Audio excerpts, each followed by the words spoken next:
I see the born of no return.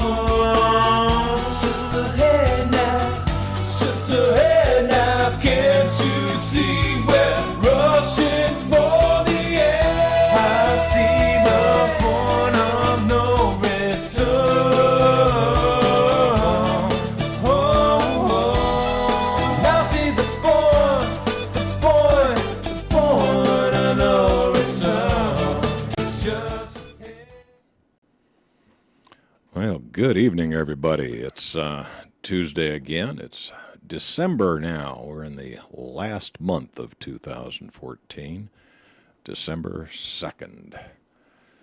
My name is Gary Hendershot, and you are listening to Wide Awake News on the Rinse Radio Network. I hope you're all well. I hope it's not too cold, rainy, snowy, or whatever. Looks like the weather has finally broken here. We had a couple of rather chilly evenings, although, to be honest with you, during daylight hours, it's been kind of mild in our area. A little wet today, but you takes it or you leaves it. It ain't that bad. Last Thursday was Thanksgiving here in the United States of America. Thanksgiving is the day we sit around with friends and family, eat too much food, probably consume a little bit too much in the way of adult beverages, and then go into a food coma for some hours before propping our eyes open and hitting the road on Friday, Black Friday, to begin the Christmas shopping season. Now, this year, the retail merchants, I think, they were kind of pushing the limits of credulity. I started seeing Christmas trees, Christmas decorations, and Christmas little doodads out on the shelves, I think around Halloween. But the retail merchants count on this Christmas selling season, and in particular, that 5-day period between November 27th and December 1st that brackets Thanksgiving as one of the biggest selling periods of the year. Some merchants quite literally will make or break their year based on their sales during this period known as Black Friday. Now, in recent years, we've had to roll in another phenomena as online sales have become more and more the way people obtain their Christmas goodies to put under the tree. Amazon.com and all the various online merchants have become a significant force. Sales have increased online as much as 5, 6, 7, 8% annually. In some cases, even more. It seems the fad starting to slow down a little bit. This year, the Cyber Monday sales, those sales that were generated yesterday online, were only just a little bit stronger than they were last year. But the big surprise was that the brick and mortar stores did considerably less than what they'd done previously. Let's see. A preliminary survey by the National Retail Federation released Sunday projected sales for the 5-day period view as the kickoff of the Christmas shopping season, falling by 11%. 11%. Last year, this part of the Christmas sales season brought in $57.4 billion, with a B, $57.4 billion. This year it was only $50.9 billion. Sales fell despite an avalanche of advertising linked to deep discounts and earlier opening times for stores on both Thanksgiving and Black Friday.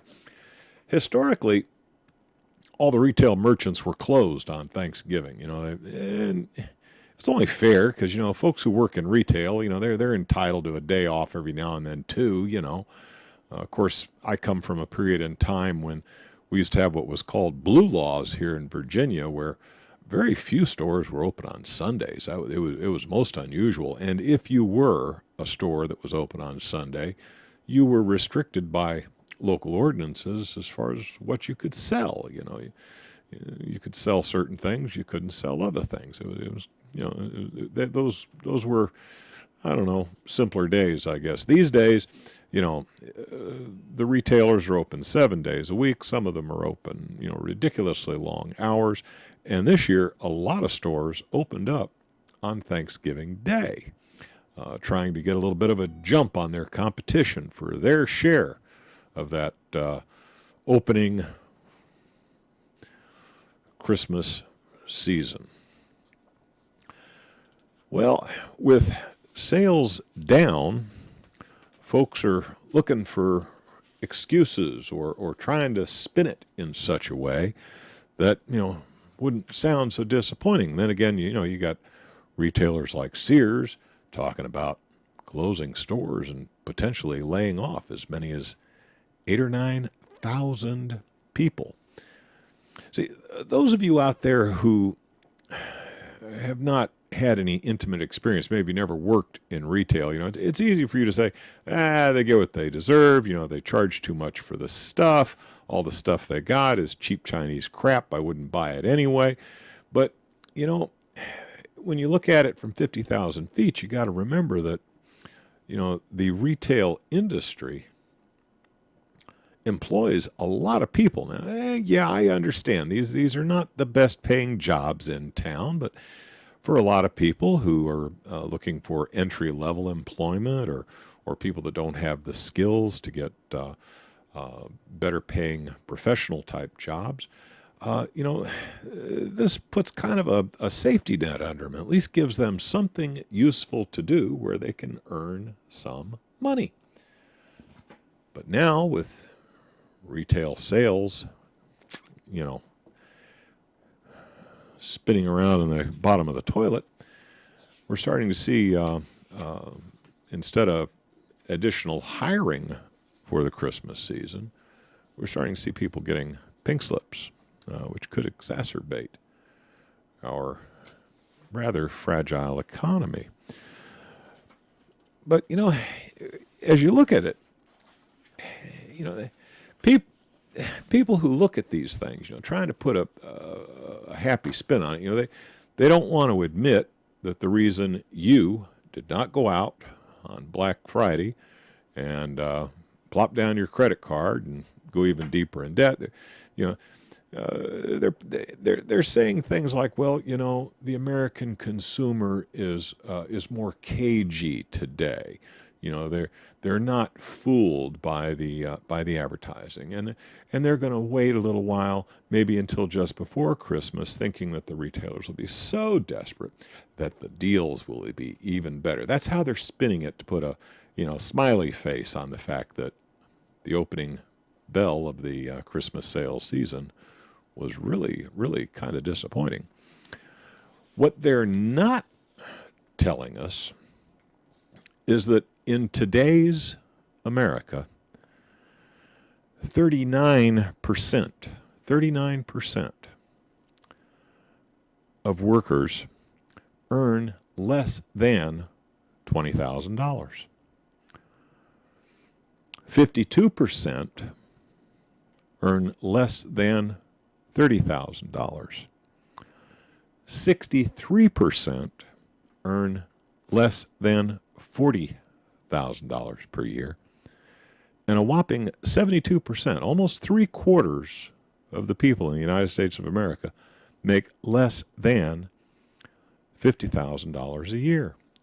Now, I suspect in some places in rural America, if you make $50,000 a year, you're probably doing okay. Chances are, your mortgage or your rent is not that much. Maybe food is, less expensive for you than it is for other people. But I can tell you, in major metropolitan areas like D.C. or Baltimore, New York, Boston, if you only make 50 grand a year, you damn near qualify for food stamps because, between your mortgage and just your basic survival expenses, you're tapped. You ain't got no excess income. You don't have a whole lot of dough to go out and, lavish, expensive Christmas gifts. And now with, all the unknowns, how much is that Obamacare going to cost me? Oh, my God. People are running scared. If they've got a job, if they've got a little bit of excess income, if they're making a little bit more than what it costs them to get by, they're not thinking about going out and buying fancy Christmas presents for people. They're thinking, I better stash some nuts under the tree because, it might be a cold winter. I could lose my job tomorrow. Times could get tough. People don't have faith in the future. They don't want to get all tied up in debt on their credit cards that they're not absolutely sure they can't pay. They don't really have the cash in the bank, that excess cash, to go out and blow a whole lot of money on Christmas presents. And, there's another factor to consider. I look at it, from my own point of view. I go out and look at the latest fad things that, all the advertisements are telling me people want for Christmas. And I look at it, it's all a bunch of cheap Chinese plastic junk. Frankly, I'm thinking this year, just get a nice Christmas card and I slip a, $50 bill or a $100 bill in there. Let them go buy their own cheap plastic Chinese junk. I look at what's available in the marketplace. Now, of course, in my age group, you can always go for the old standbys, a good quality bottle of liquor or maybe a, good bottle of wine or something like that. I mean, folks in my age group, we're a little easier because, we're kind of settled in our ways and, some good quality adult beverage or maybe some tasty little goodie and, a nice sausage and cheese platter, something like that, that I find appealing. But, the ones who Christmas is really all about is the kids. And I remember the Tickle Me Elmo fad when people were killing each other in line at the Walmart trying to get themselves a Tickle Me Elmo. And I think about that now. Cheap Chinese junk. That thing 3 months after the kid had it was probably collecting dust in a corner. Oh, it just had to have it. But, how long was that the fad item of the week? And I think people are growing up. I think the average consumer is getting a little bit sharper these days. And the idea of going out and buying your friends and family some cheap piece of Chinese junk that might put a smile on their face for 30 seconds and then, go into the dust bin 30 days later, just is not appealing anymore, regardless of how hard Madison Avenue hypes it. But one area of retailing did exceptionally well over the Black Friday bonanza. The FBI ran more than 3 background checks per second, more than 175,000 in total on Black Friday, thanks to the largest ever number of guns purchased on the biggest retail day in the U.S. I hope they were buying American-made weapons. But, the one bright spot in retail sales has been transactions for firearms. At least 175,000 transactions made on one day. Yeah. So, good to be a gun dealer. You're laughing on your way past the Walmart as you opened up your gun store on Black Friday. I think that, that's pretty good. Virginia did, that's my state, Virginia. Did 58,000 checks. That's, I don't know. So there was at least that one bright spot in the retailer's economy. Perhaps Walmart and Kmart will rethink their removing firearms from their stores after the news of that comes out. We'll just have to see. But the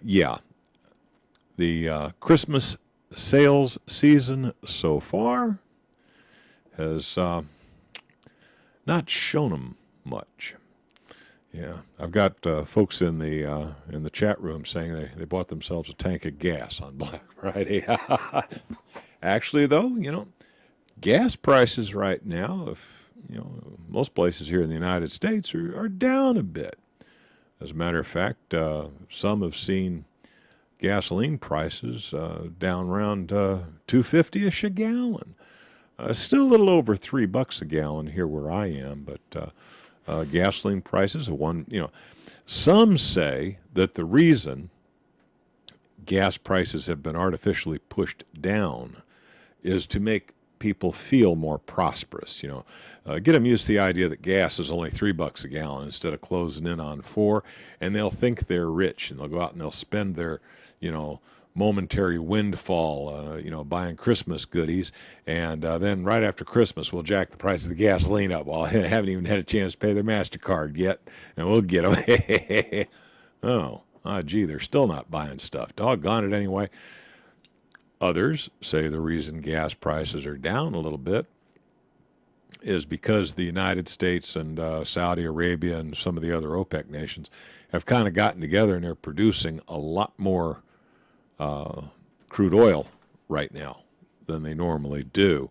And they're flooding the market with cheap crude, basically to punish Russia for not allowing the conquest of all of Ukraine. Again, you hear different stories on this. I don't claim any special understanding. I think there's probably good arguments for both theories. The one that says, hey, if we drop the price of gasoline just a little bit, it'll get all those suckers thinking they got a whole lot of extra money. They'll go out and they'll spend it on Christmas goodies, and right after Christmas we can jack the price of gasoline back up again. Yeah, no problem.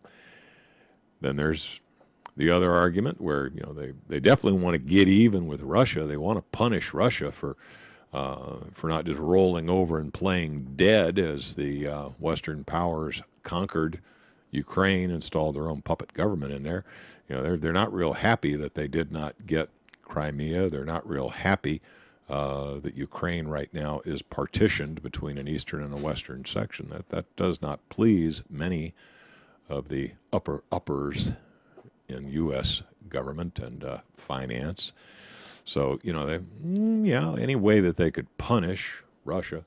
Saudi Arabia did come out and announce today that, they'll cut back a little bit in their production of crude oil if the United States does the same. Basically, Saudi Arabia is following our lead. So, it's really hard to say, but, the end results are that, yes, Russia is being punished. Whether it was intentional or not, the effect is the same. Russia's being hurt by the flood of oil because a lot of Russia's income is based on their oil exports. And you, Mr. Christmas shopper, if you want to fill up the car with gasoline and go make the rounds of your local retailers, you might feel a little wealthier this time around than you did last time you filled your tank, because gasoline is a little cheaper today than it was not too long ago. See, what else is in the news here? There's a little ditty came out, recently that the Republicans are going to get tough on Obama about this immigration thing. Obama, with his pen and his phone, basically stroked off an executive order and said, hey, we're not going to deport about 5 million of these folks who've jumped our border in flagrant disregard of our laws. We're just, we're going to ignore them. We're going to pretend they're not here. As a matter of fact, we're going to issue them work permits. What used to be called a green card.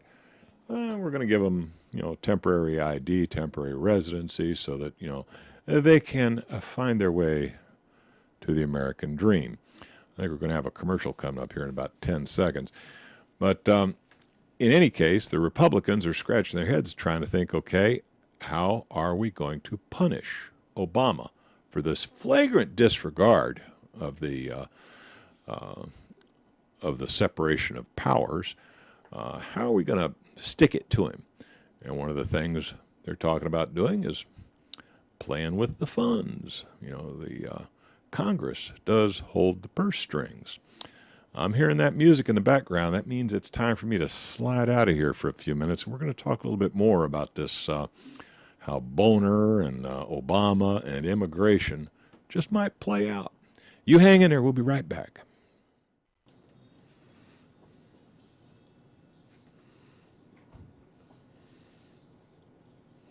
Okay, and we're back from our blatantly commercial interruption to this evening's presentation. Before we left, I started talking about this issue between the Congress, represented by Speaker Boehner, trying to get together with the incoming Republican majority to figure out a way to punish Obama. And this is what Boehner had to say. Consider, make up your own damn mind. The president has ignored the will of the people, and he has refused to listen. Okay? I think I could probably say the same for the Congress. His decision to take unilateral action on immigration, action he himself said exceeded his authority, makes it harder for the American people and their elected representatives to trust his word on any issue. What's that old saying? Something about how do you know when a politician's lying? Usually it's because his mouth is moving. But yeah, that's the straight skinny from our Speaker of the House, John Boehner. I said before Thanksgiving that Republicans would fight his unilateral actions. We're looking at a variety of options. Okay. So what do you think the White House has to say about this? Our tyrannical chief executive. White House Press Secretary Josh Earnest. Josh, to make a joke. Earnest, to be forthcoming. A joking forthcomer, okay. White House Press Secretary Josh Earnest is warning that President Barack Obama would veto any spending bill that prohibits federal funds from being spent to enact Obama's executive amnesty. That means Obama is willing to shut down the government to preserve his executive amnesty. Shut down the government. When have we heard that before? And I'll tell you, on this amnesty issue, this argument between the Republicans and our Democratic president is for show.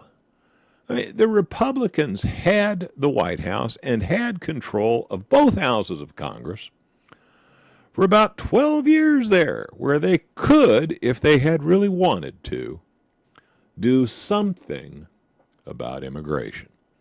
And they failed. They let the status quo continue unabated to the point where now it's just assumed that, hey, if you can get across the border, good on you,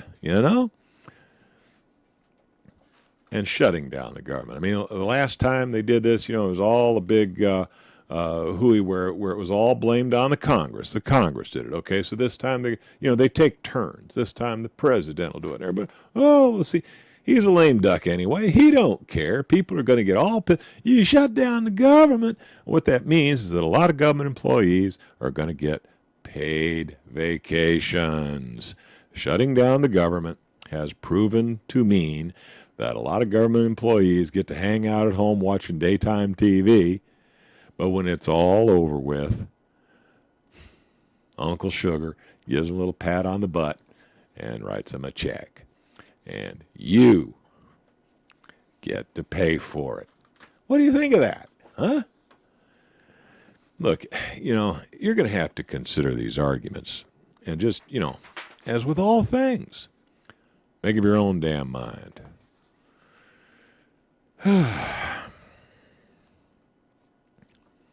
Oh, and you betcha. I just love Obamacare. I sleep so good at night, knowing I got free health care. But one of the things Boehner didn't mention in his tirade against the executive amnesty nonsense is that the Congress has already voted in favor of funding, yes, incentives for employers to hire our new executively legalized immigrants, invaders. Even on that one, you're going to have to make up your own damn mind. If there's one thing we've learned about Obamacare, aside from the fact that it's an abject disaster in terms of meeting its stated goals, is that the unintended consequences of its passage just keep piling up.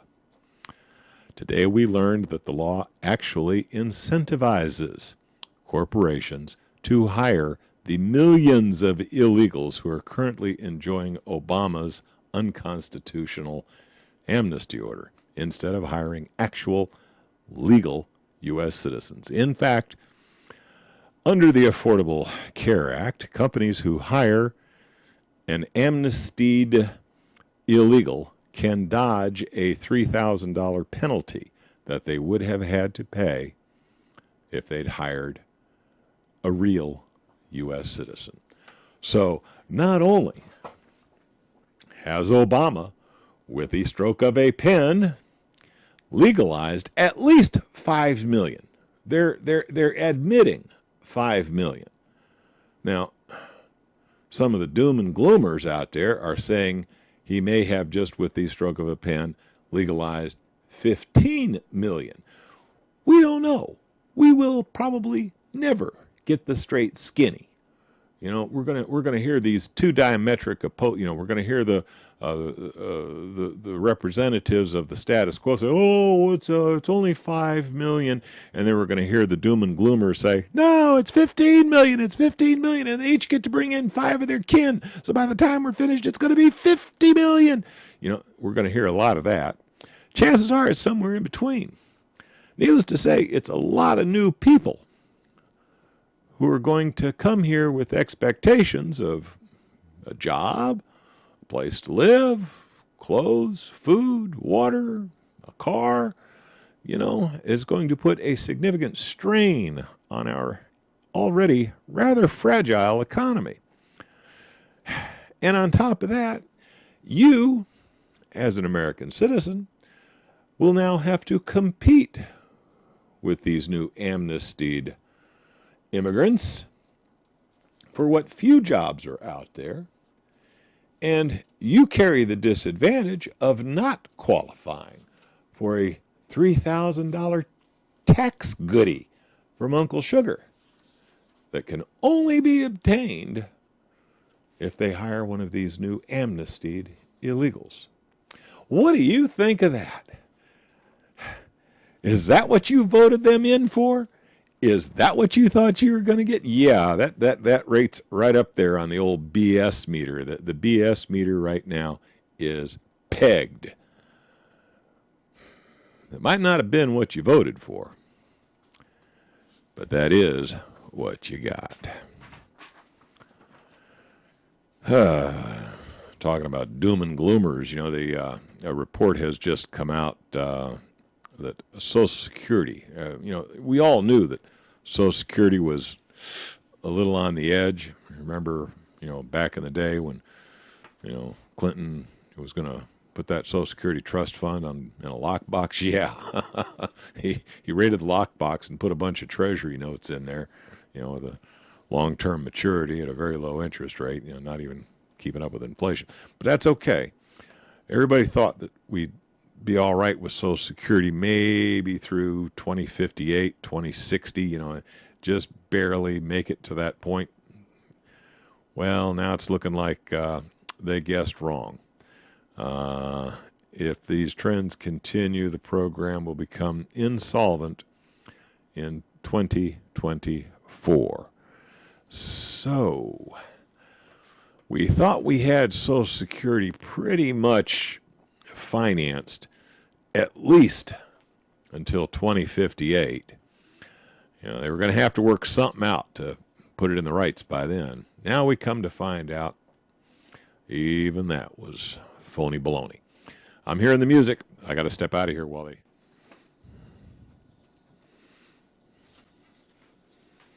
All right, and we're back from that break. Sorry, I cut the gizmo a little quick on you. My button pushing finger got itchy. Let's see here. So Black Friday was a bust. The only segment of the economy that really seemed to be going gangbusters was the sales of firearms. The illegals are going to get preferential treatment in hiring for what few jobs are out there. Those of you who are wrapping up your employment career are likely going to get screwed on your Social Security. So what else is news? As grim as some of this stuff is, you got to laugh about it every once in a while. First of all, if you do find it within yourself to laugh about it, it drives the powers that be crazy, because they want you to be in an absolute panic over all this. They want you to be scared to death. Your fear gives them power. They love it, because if they can make you scared, they can come sell you a solution to your fear. Oh, Arabs blew up a couple buildings in New York. We got to sell you naked body scanners and proctology exams at the airport. And you bought it. So, yeah, they want you scared. Oh, black people burning down Ferguson, Missouri. We got to sell you upgraded militarized police. Are you going to buy into it? So, yeah, when all this doom and gloom is coming down, stuff that, you as an individual can't do a damn thing about anyway, consider it, understand it, know who the real bad guys in all this really are, and laugh at them. Don't show them fear. They can smell fear. You look like a wounded animal to a hyena if you let all this nonsense get you scared. Don't let them scare you. Laugh at them. Right now, we can laugh at the Department of Defense. Chuck Hagel's on his way out. Apparently, he had a little bit of a disagreement with the powers that be over the way our military should be used as a adjunct to our foreign policy. Basically, I think he finally got bored with blowing up brown people for no real good reason and going over there and taking their stuff. I think he, reached his limit on that, said something about it, so he's out. And as Ron Paul came out and said, nobody wants to be Obama's Secretary of Defense. Apparently he went down the short list, and a lot of them said, I don't want the job. Well, it looks like he may have found a taker. And so, good old Ron Paul, the perennial, Republican who really more libertarian than Republican. And I tell you, I've gotten in trouble with some of the libertarian listeners. A lot of people, identify with libertarian ideals, and frankly, there's much about libertarian philosophy that I find attractive.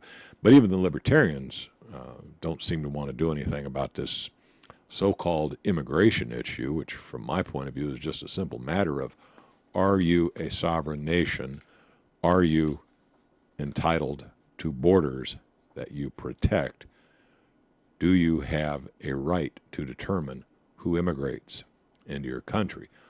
Or do you just allow everybody in you want? Well, the libertarians said, national borders are boring. That is so passé. That is so 20th century. So, they're still promoting this global government line that national borders are no real big deal. But, Ron Paul, bless his heart, did make this very intriguing statement about how nobody really wants the job of Secretary of Defense. But there is a fella out there, he's, good soldier. Yes, sir. I'll fall on my sword. Fella by the name of Ashton Carter. He's being promoted right now as our next Secretary of Defense. Will he actually be approved by our members of the legislature? And, they're pissed off at Obama behind the scenes. They're laughing up their sleeve. But, as far as how they represent us, they're pissed off with Obama over this immigration thing. So they may indeed, make any nomination that Obama puts forward difficult to approve, just on general principles, to put on the show for us that there is animosity between the legislature and the executive branch. But in reality, some deals are being made in the back room right now, and chances are whoever Obama puts up for Secretary of Defense, they'll get him, even if it's the 4th, 5th, 6th, or 7th, maybe even 186th choice on the short list. Last week we talked a little bit about a virus that had been floating around for quite some number of years that appears to have been created either by, some intelligence agency within the United States. A lot of people point the finger to either the CIA or the NSA. Some people point the finger at British intelligence services. Others point the finger at Israel and the Mossad. All of these nations have very aggressive cyber spying capabilities. And it's apparent that the virus that we talked about last week was created by some national entity in response to some perceived threat. And a lot of the antivirus organizations like Symantec and Kaspersky and some of the others knew about this virus as much as a year, 2 years ago, but were slow saying anything about it because they didn't want to be accused of some sort of breach of national security, so they kind of held back notice until they started getting questioned by reporters about it, at which point they figured, oh my God, one of our competitors is about to release the skinny on this thing. We better get out there and release it too. So it wasn't until pressure was brought to bear by independent media. This was not ABC, CBN, and any or MSN, whoever. It was none of those guys who pushed the button and got the antivirus companies to come forward with what information they had on this infection and actually produce countermeasures to it. No, it wasn't the traditional media. It was your new media. Folks like Wired and Gizmodo and your basic nerd sites who found this thing independently and went to the big boys and said, hey, don't you guys know about this? Oops, yeah, we better say something now because word's already out, okay? Now, when such viruses come out and they can legitimately be tracked to, say, Russia or Romania or Pakistan or Iran or North Korea or China, all of which also have very competitive cyber spying capabilities, man, I tell you what, the information is real forthcoming. They get right out there. They get right in front of the deal, and you hear about it right away, and there are countermeasures as soon as they can get it ready. Well, a new one's just been discussed. This is from Reuters out of Boston.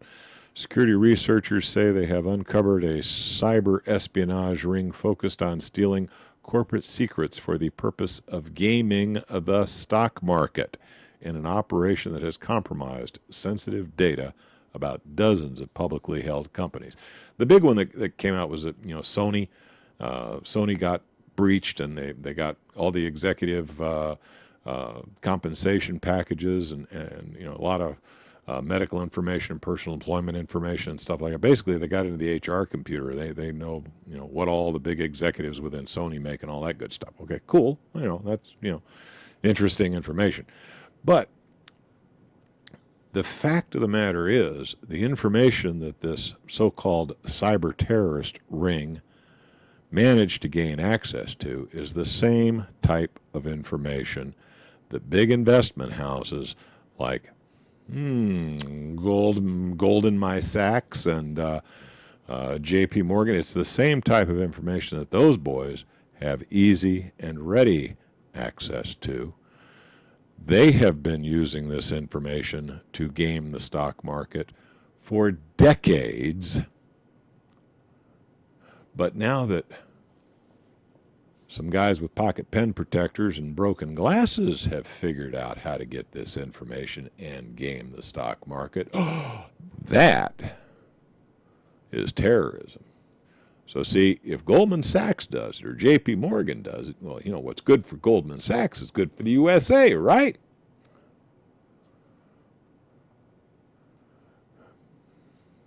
But if the guy who belongs to the nerd herd figures out how to do it, ooh, that's bad. Ooh, he's going to be in a 6x9 with Bubba if we find him.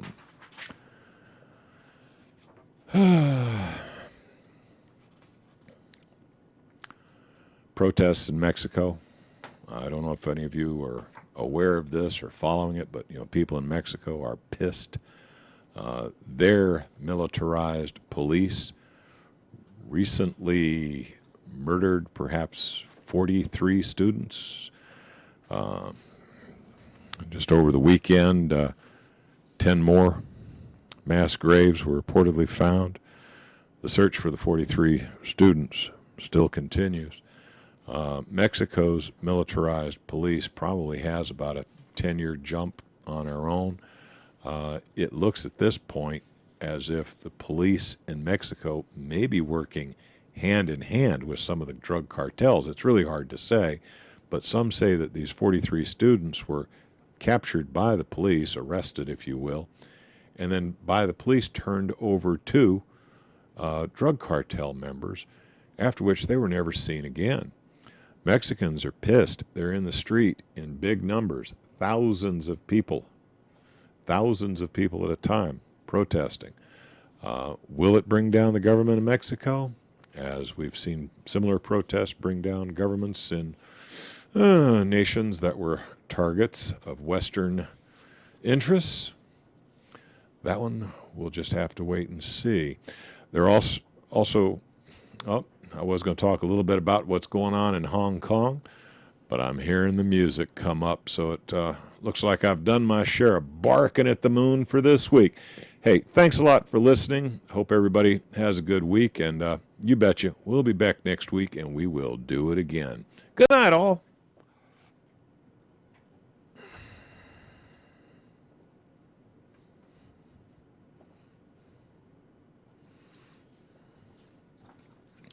Last week I used this background in the animated version, and I think I gave a lot of people motion sickness. Oh, God, Gary, stop it. Like the boat's rocking. You'll have to excuse me. I spent the morning in the chair at the dentist's office, so Yeah. I'll probably wake up about midnight. Yeah. Protesters chanting for Nieto to resign, waving blackened Mexican flags and shouting, "You are not alone," and supporting the missing students. Yeah. Tell you the truth, I think Mexico is so tightly controlled by the Mexican oligarchy. I think the chances of the people overturning their government's pretty slim. I wouldn't be a bit surprised if the government of Mexico doesn't bring in the military to put down any sort of threat to the powers that be in Mexico. Some say that Mexico is run by a tight-knit oligarchy, a group of about 50 families. It might be, 5, maybe 10,000 people total that have a stranglehold on all of Mexico. They own all of the manufacturing, all of the land. They own Mexico, and everybody else in Mexico is a serf, which is much the model they would like to have here in the United States. And the way things are going, they're right on track for getting it, because the Bureau of Land Management has just made another big grab of land out in Nevada, millions of acres. And the government, the federal government, was specifically denied the right to own lands within the continental United States other than those required for military reservations. That's it. So if you're going to put up a federal building, yes, you can own the little piece of dirt that your federal building sits on. You're going to put up a military base, okay, the federal government can own the piece of dirt that the military base sits on. But as far as just, going out and grabbing up big tracts of land under eminent domain, no, that's not in the Constitution. They do not have any constitutional authority to do that. Here again, they're pushing the authority of the federal government well beyond the limitations that were intended by the founders. How do you feel about that? Well, here again, you're going to have to consider and make up your own mind. Now, I guess, a lot of the tree huggers are saying, oh, yeah, the federal government has to preserve that land for posterity because the spotted owl lives there, or this fancy desert tortoise lives there, or this crazy little bunny rabbit lives there, that, we just have to protect all of them. It's an environmental issue. The federal government must have control over that turf. But, the average person who just wants to go out and hike in the wilderness and, maybe take their little four-wheeler off into the woods to enjoy the scenery, or maybe has cattle that they want to graze on these public lands that are supposedly held in trust for the use of the people, they're being excluded from their heritage. They're being denied a right, not a privilege, a right to do things that their parents did, their grandparents did, their great-great-grandparents did, going way back many generations. And now, all of a sudden, you're telling me that me and my children cannot enjoy this land that was supposedly our heritage? But yeah, very quickly, the United States is turning into a banana republic, much like what we see in Mexico. So, I feel sorry for the poor Mexicans who think they're getting a good deal jumping the border and coming here, because I'm telling you guys, it's only, 10, 20 years, a couple of decades, we'll be right where, you jumped out of the frying pan into the fire, my friend.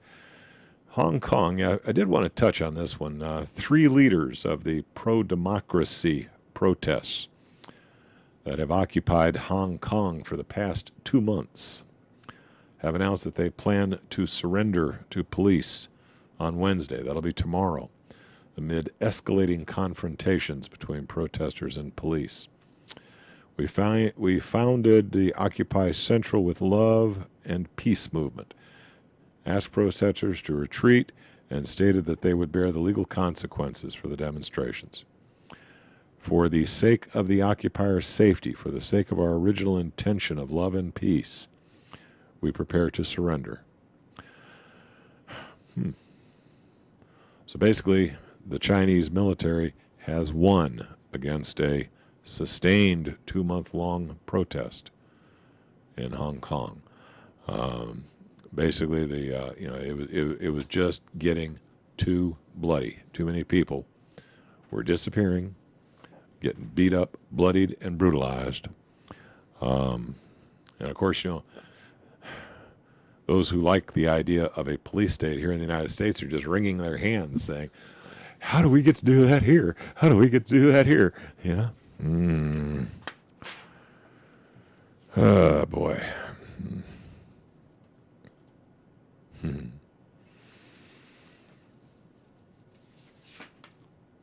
I think that's about it for tonight.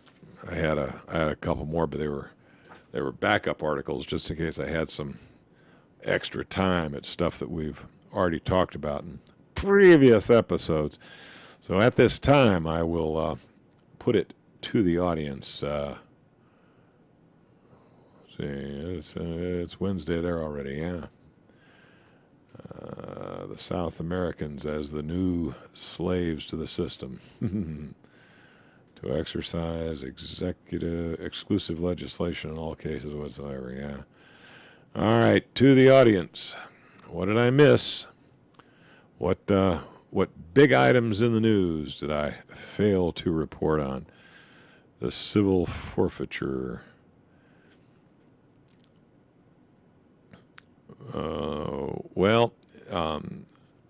It depends, Maury, on this civil forfeiture issue. What do you say to a cop who demands your wallet? My first impression is to say, not just no, but hell no. Show me your warrant. But it depends. I mean, if the cop is pointing a Glock at me, I am not going to argue with him. You got to pick your battles carefully. I mean, in theory,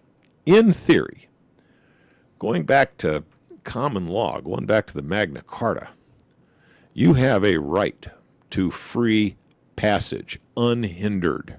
Okay? You need no one's permission. You need no one's license under common law to move about by whatever conveyance is appropriate for the time.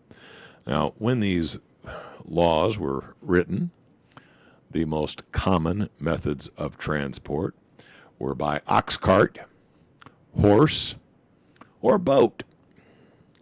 But, as times have changed and we've now got automobiles and airplanes and other modes of transport, trains, whatever, in theory, under common law, you have the right of free travel. Okay, it used to be that only Freemasons had that. Then this Magna Carta thing came along, and any citizen of the realm had the right to free passage. Now, you don't need anybody's license, in theory, to drive. You do not need to have a license plate, a permission slip on your automobile to operate it on the public thoroughfares. Okay? These are statutory rules. These are rules that have no foundation within the Constitution or common law. They're statutes. These are all statutory rules. They do not apply to citizens. They can only apply to entities created under such statute, as in a corporation. So a corporate entity needs a license, needs permission from the state to engage in transit. A legitimate, righteous, honest-to-God, flesh and blood human being, in theory, does not need such permission. So when the policeman comes up to your window and says, let me see your driver's license and registration, under common law, it would be perfectly reasonable to look at that guy and say, I don't need anybody's permission to drive my automobile. I have no license, don't need one. And as a flesh and blood human being, I do not fall under your statutory jurisdiction. You have no authority over me. If you continue to keep me from my appointed rounds, you, sir, are a highwayman. Try and make that argument to a steroid-popping cop who has an IQ about equal to your shoe size, even though the argument is legitimate and is sound and has legal basis. If you try to make that argument to the steroid-popping guy with an IQ of about 85, you're liable to get shot. So yeah, if the policeman says he wants my wallet and he's got his hand on his Glock, I'll probably give it to him. In any case, I went off on a little bit of a tirade on that one. Yeah, the Magna Carta is about as valid as the Constitution. Maury makes a good point. I mean, more and more people don't even know the Constitution anymore. I suspect very few people have even read it. No idea what. And, the Constitution was not written to give you your rights. The Constitution was specifically written to bind the government to limits of its authority. All authorities not specifically granted to the government under the Constitution were reserved to the individual states or the people in general. So if it was not specifically designated as a right of the government within the Constitution, they have no right to go there. They're infringing on your rights. You are the sovereign human being. They are nothing but a construct that you put together to suit your purposes. And as soon as they no longer suit your purposes, they are by nature illegitimate. Driving versus traveling. Need license to drive, need nothing to travel. Well, that's a... was I driving when I was riding my horse? If I was steering it, if the horse was going where I wanted him to go, was I driving or traveling? If I'm steering my automobile, am I traveling or am I driving? I'm not so sure. I'm not so sure on that.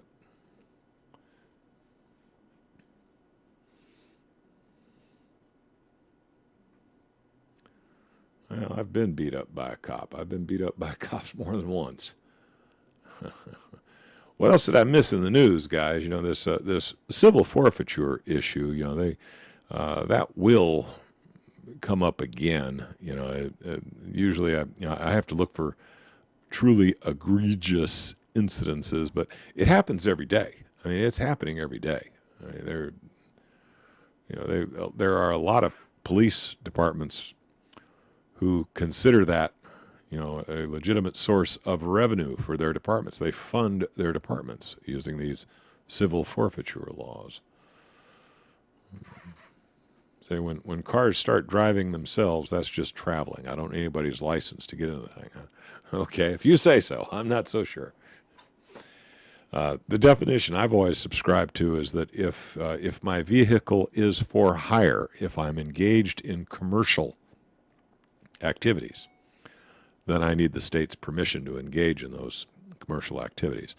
But if I'm, driving over to the market to do my personal business, that is not a commercial activity. Even though I'm going to the store to buy something, no, that's personal business. That's I don't need any license for that. Yes, a driver is a professional, someone who is driving a vehicle for hire, like a cab driver. Okay, the state has a right to license that activity.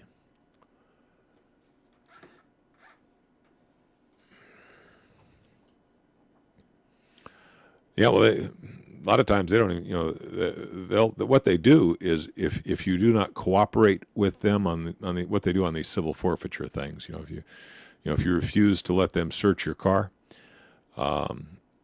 what they'll do is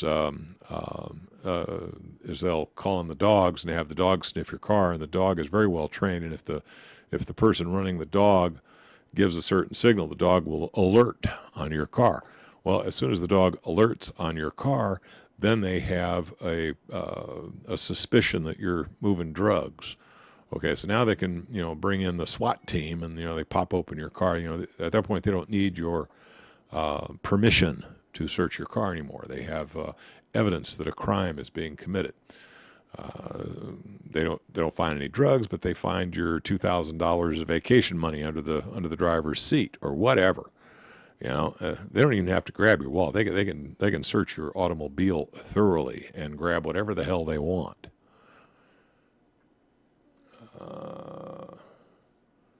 Do you actually live that? No, I do not. No.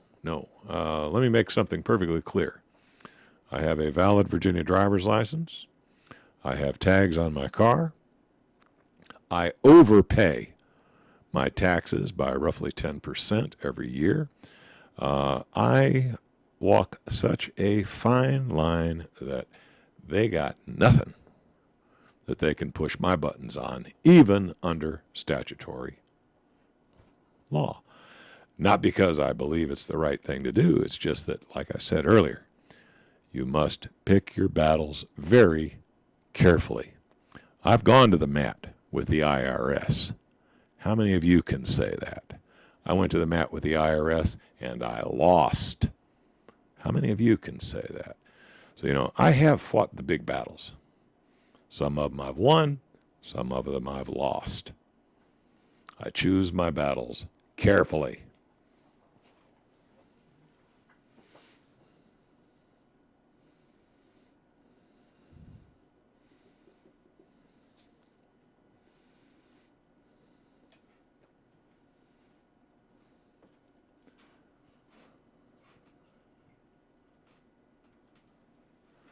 Ride-sharing service, is that like that Uber thing? Ride-sharing service in Nevada has been forced out.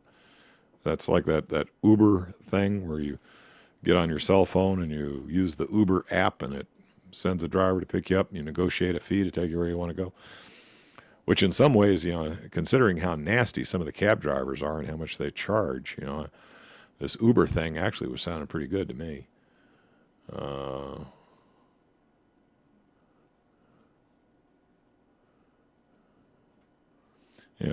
Pragmatic is a good explanation. Some WAN hosts may not be as pragmatic. Well, look, everybody has to choose their own battles. I'm not going to tell somebody else what to do. I'm not going to tell you not to get a driver's license and drive around with no tags on your car because, frankly, I'm not going to tell somebody to paint a target on their back. Now, if you feel that's the battle that you want to fight, more power to you, man.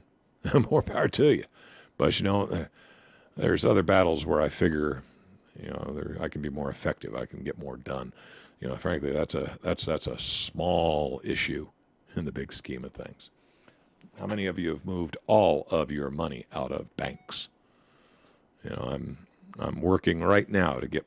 I still have a mortgage with one of the major banks. As a matter of fact, I have a mortgage with Bank of America.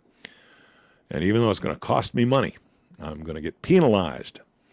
I'm moving my mortgage from Bank of America to my credit union. How many of you have taken those steps? How many of you can say you have punished any bank that got a bailout by removing all of your funds? Don't do any business with them. No credit cards, no mortgages, no nothing. Dump them like a hot potato. How many of you have fought that battle?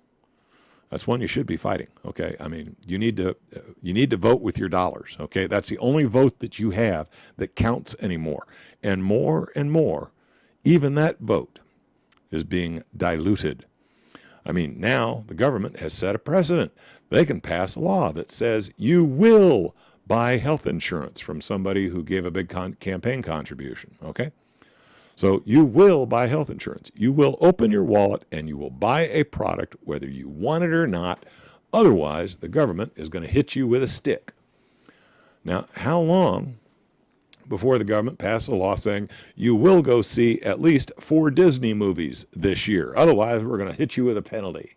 You will do this. You will do that. You will buy these drugs. Otherwise, we're going to hit you with a stick.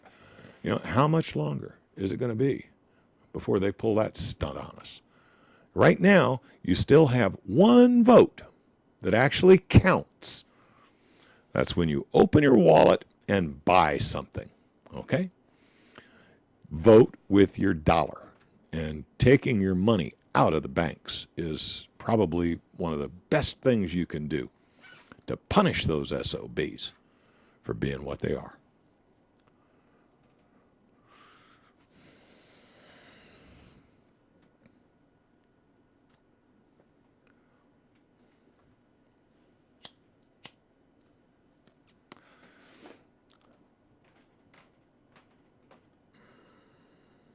You know, they get unlimited Fed money, but you get the bill.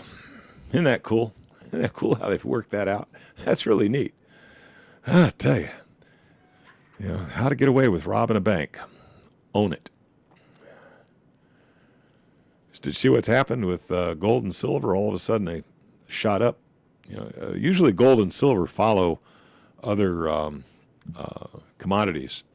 And with oil going down, I figured gold and silver were going to. Matter of fact, I was kind of hoping gold was going to get down to about 1150. I was kind of sort of hoping that silver might get down, 10-ish, maybe 9.5-ish. But no, I think silver went up like 17% in one day.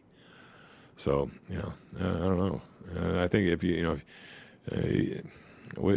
going to wish you'd have bought gold and silver a couple of weeks ago when I used that as one of my story items. I was telling you a couple of weeks ago, hey, it may not have hit bottom yet, but don't wait. Now's the time. Buy, whatever you can afford.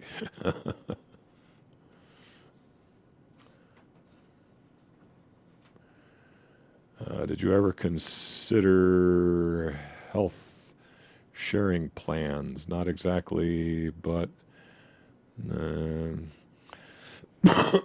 I know there's one Christian outfit where you got to be a Bible thumping Christian to join up with this group, and they do some kind of cost sharing thing for health costs.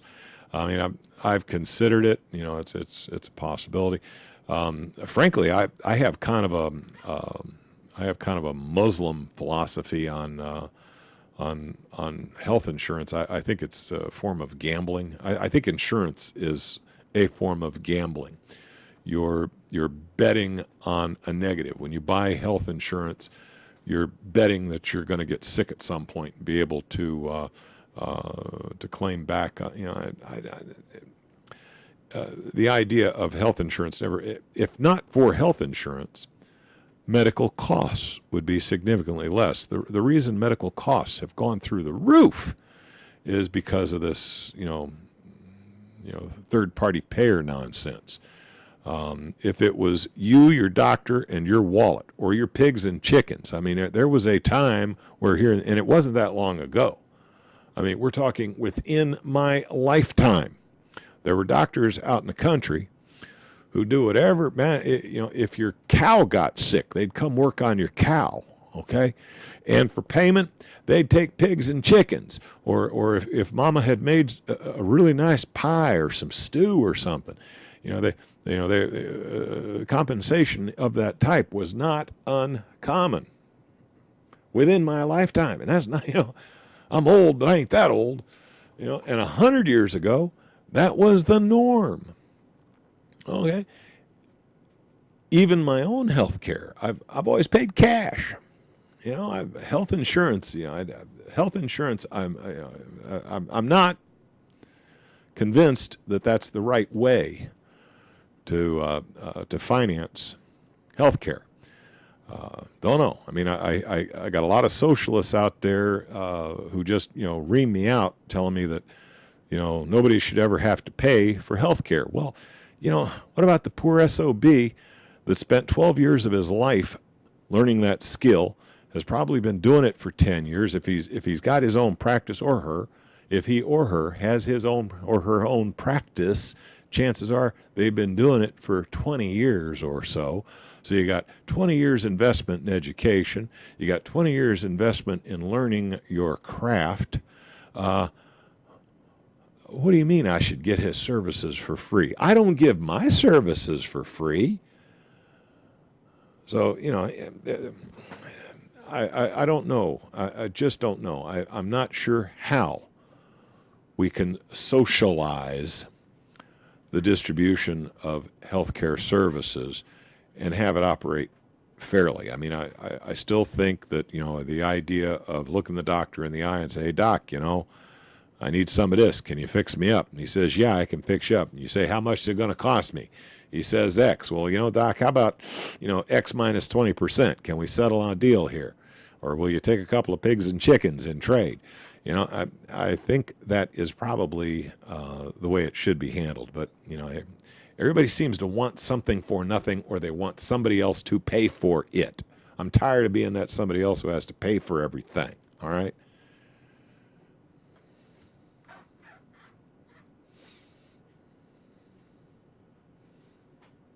Yeah, I know. Yeah, got somebody in the chat here saying it costs $700 just to walk through the ER. I know.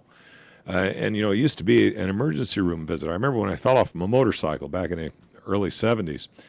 I rode my motorcycle after I was pretty badly injured, but I rode my motorcycle to the emergency room, walked in, and I got treated. You know, they stitched up my head, patched up my knees, you know, gave me some prescription for some painkillers, and I wrote them a check, I think, for $150. You know, that was for an emergency room visit. I think I had 2 or 3 doctors look at me. I had a couple of nurses looking at me. I was in there for at least 2 or 3 hours. I think I wrote him a check for like $150. Nowadays, that's probably, I don't know, $10,000. I'd be afraid to guess. And it's all because of the insurance companies. They are the ones who have forced up the rates. You think the doctors are the ones who are making all the money. I got news for you. It's not. It's not the doctors. The doctors are getting squeezed. They're squeezed in the middle. You know, the doctors' fees are getting cut so that the insurance companies can have more.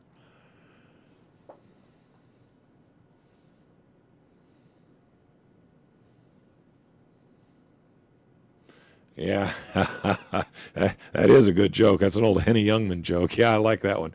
Had the best doctor in the world. Doc told Youngman he only had 3 months to live. Youngman told the doctor he couldn't pay his bill, so the doc gave him an extra 6 months. Yeah, I like that. Yeah. And I tell you, a lot of these doctors will scare you to death. They'll, oh, you got bungy disease. You only got 10 months to live. So, you know, 10 months later, you die whether you're sick or not. You know, doctor said I had to die in 10 months. I guess it's over. The one that I got a kick out of was, you know, my wife's grandmother. This is kind of a funny story. I hate to speak ill of the dead, but, you know, this woman was, you know, about as smart as a bag of hammers. And she came up with pancreatic cancer. Well, usually by the time they diagnose pancreatic cancer, it's hard to diagnose. Usually by the time they figure it out, you know, you got about, you know, 6 months. That's it. You know, well, they told this woman that she had pancreatic cancer, and she went, and she proceeded to live about another, I don't know, 6-8 years because she was too stupid to realize she was supposed to die. So, you know, yeah, here again, you know, if you don't let them scare you to death, I think she lived to be like 90 years old, lived last 8-10 years of her life with pancreatic cancer. So, you know, don't let the doctors scare you to death either. It's fear. You know, people do a lot of dumb things because they're scared. So anybody who can scare you has power over you. Don't let them scare you. Laugh at them. Yeah, lawyers making big money over malpractice, that is a problem. But, and I'll tell you, there's a lot of people are a little too quick to sue, too. You know, they figure the doctor didn't operate properly on their hangnail, and they think that's their opportunity to cash out. everybody thinks, they're going to sue somebody and make a zillion bucks. But that's a small percentage. The biggest problem with the cost of healthcare is insurance.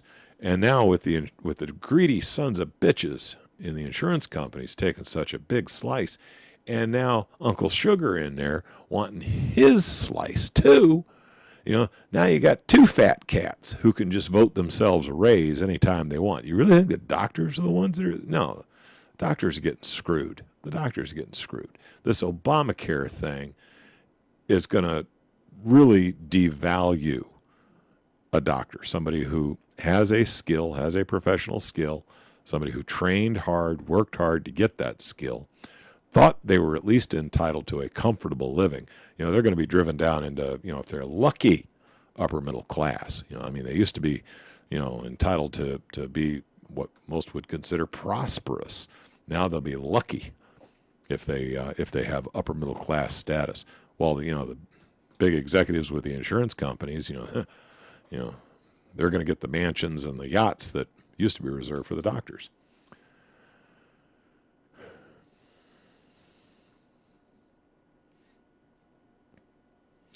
How many doctors are dropping out of the insurance system? I've seen some statistics on that. I'm not sure how accurate it is, and I don't have the statistics at hand.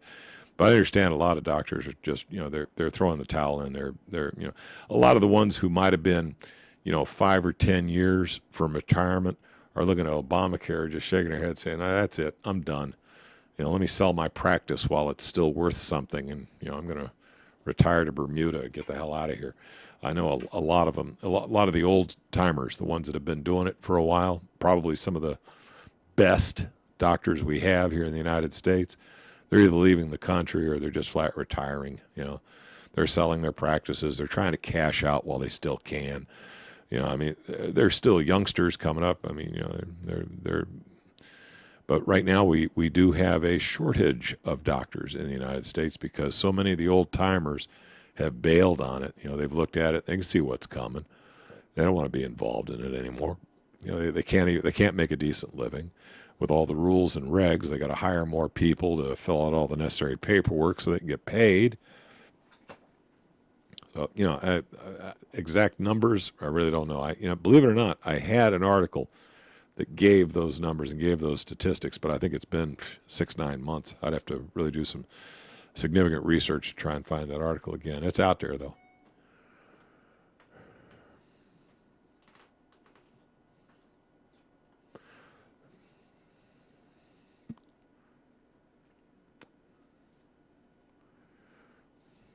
Yeah. Well, I'll tell you what, I'm getting tired. Is it okay with y'all if I shut it down now and get my jammies on and go to bed? It has been a long day, and frankly, my jaw's still hurting from my visit to the dentist, which, by the way, I paid cash for, and you betcha, I tried to get them to give me a 20% discount. They said, oh, your bill's going to be $100, yada. And I think it was $140, and I took a $100 bill out of my wallet, and I said, will you take $100 cash? Believe me, everything out there is negotiable. And right now, cash is king. So, all this, insurance and worrying about health care and all this nonsense, believe me, if you're frugal with your money and you offer cash, don't be afraid to ask for a discount. It is the American way. Negotiate, bargain. This doctor, I'd probably, this particular doctor, I have paid, this is a dentist, I have paid him in silver once before. This particular fella is old school. He knows the value of gold and silver, and yes, he will trade in gold and silver. There are some of them out there. As time goes on and people realize how little the dollar is really worth, I suspect there'll be more and more. Now, right now, I'm still looking for a car mechanic. My Korean car mechanic retired, went back to Korea. So I had a Korean car mechanic who who just loved gold and silver. He'd do anything to my car for gold and silver. He's gone. There's a Hindu fellow that owns the Shell station down from me a little ways. He'll trade for gold and silver. He'll do, but frankly, I don't trust his mechanics. So I'm looking for that magic combination. That guy who's a really, really good mechanic who does good work for a fair price and is willing to take gold or silver. You betcha. I'm still looking for that. Be looking around your neighborhood. Now, the terrible thing is, the white fella or the black fella who owns a small business. Unfortunately, the white people and the black people here in the United States have not been properly educated in the value of what is real money, precious metals, diamonds. You show them a Krugerrand or a British sovereign or something like that, they have no idea what that thing is because it does not say U.S. tender on it. Okay. But if you find yourself one of these recent imports, particularly the Hindus and the Koreans that have come over here, in their culture, they know, believe me, they know just by looking at it, the carat weight of a diamond, and they know exactly what its value is. If you show them a Krugerrand or you show them a British sovereign, they know exactly what that thing is. They know exactly what its gold content is. They know exactly what it's worth. Okay, these people, because of their culture, they've been educated in that, and they know it. They know it. They could probably quote you what spot is that day. So yeah, it's a cultural thing. I think as time progresses, the white guys and the black guys, they're going to figure it out too. It's not like they're stupid. It's just they were never given the benefit of that education. They'll figure it out. They'll figure it out before too long. You won't be able to find anybody out there who will not deal with you for gold and silver. I've got a standing offer out to my customers. Any of my customers who's willing to pay me for my services in gold or silver gets a 1/3 discount. I will flat cut my fee by 1/3 if they'll pay me in gold or silver. Hey, business is business.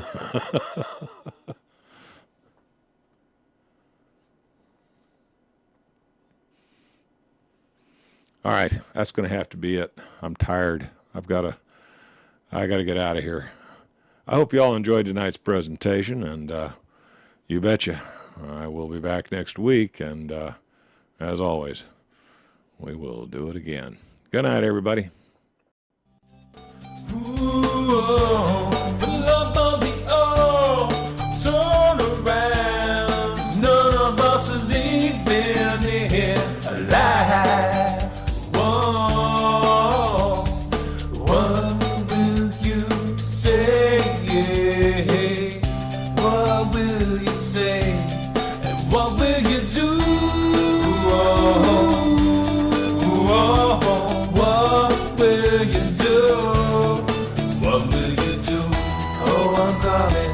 Calling out to you, won't you turn